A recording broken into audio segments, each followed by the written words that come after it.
This might look like an ordinary park, but it holds a fascinating secret.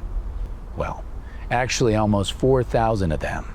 This is Beltrami Park in Northeast Minneapolis. But it didn't always go by that name. Once upon a time, it was known as Maple Hill Cemetery, a strange, chaotic burial ground that did and still does contain the bodies of thousands of abandoned residents. Not all are forgotten. However, a few lonely headstones like this one remain. After 140 years exposed to the elements, the words are worn and barely readable. Eldridge M. Tinney died March 4th, 1880, age 47. How did this headstone end up in the middle of a playground? Or maybe the better question is, how did a playground end up in the middle of a cemetery? Maple Hill started as Minneapolis's proud old cemetery, a peaceful hill where early settlers, shopkeepers, and Civil War heroes were laid to rest. But as the city grew, so did the problem.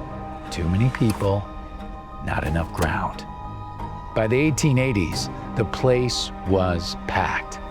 The gravediggers started stacking coffins like a morbid game of Tetris, sometimes only 2 feet deep. The cemetery manager admitted he often bumped into old graves while digging new ones. And that was only the start of the problems. The cemetery sat on a hill above surrounding homes. So every time it rained, contaminated water seeped down the hill and into neighborhood wells. The health inspector immediately moved to shut the cemetery down in 1889, forbidding any new burials. Many families scrambled to move loved ones to new cemeteries, prompting the city to expedite the opening of Hillside Cemetery a few miles up the road. Others weren't so lucky. Thanks to poor record keeping, some families weren't able to find their loved ones, their coffins not where they were supposed to be. But 3,700 of the estimated 5,000 people stayed right where they were, some partially uncovered when the city decided to build streets on the eastern side. Coffins and bones ended up in plain view.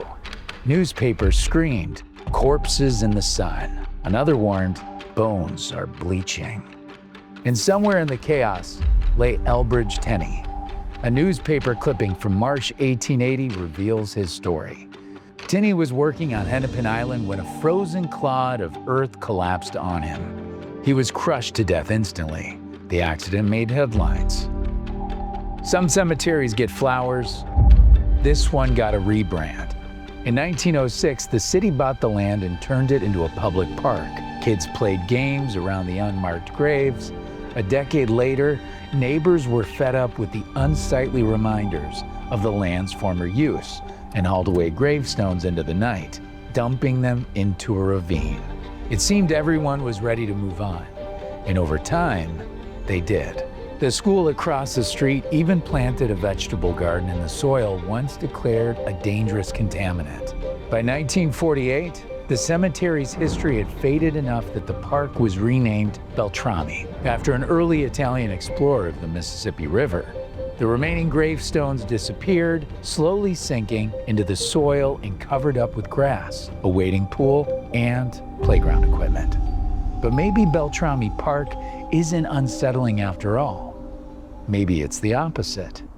A reminder that the past and present can share the same ground. We often call cemeteries a place of rest.